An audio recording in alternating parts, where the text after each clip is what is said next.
Les séries télé sont les boosters de nos émotions. C'est la raison numéro 1 de leur succès, d'après le grand expert S-Série, Pierre Sérigier. Et c'est sans doute aussi la raison de notre addiction sans frontières, qui fait qu'on se passionne par exemple pour Game of Thrones, qu'on soit indien, malien ou français.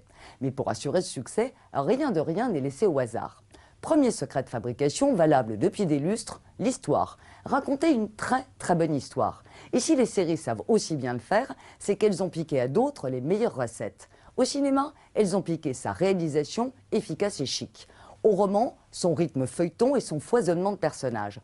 Et à la télé, son art de capter le quotidien, l'actu et la réalité de nos vies. Mais si ces histoires nous passionnent tant, deuxième secret de fabrication, c'est surtout à cause des personnages. Leur variété fait qu'il y en a toujours un auquel on peut s'identifier.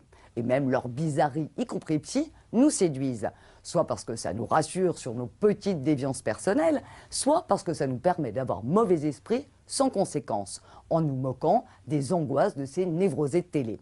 Et si on les trouve si attachants, c'est parce qu'en fait, on passe plein de temps avec ces personnages. Bien plus qu'avec un film, et parfois aussi bien plus qu'avec les vrais gens qu'on connaît. D'où cette impression de proximité, d'intimité. Surtout qu'en plus, l'histoire tourne systématiquement autour de grands thèmes rassembleurs, comme la famille, la médecine, la police, la science-fiction, les bandes de potes. Résultat, dis-moi quelles sont tes séries stars et je te dirai qui tu es. Du coup, les plateformes comme Netflix, qui ont déjà plein d'infos sur nous, fabriquent des séries calibrées exprès pour matcher à 100%.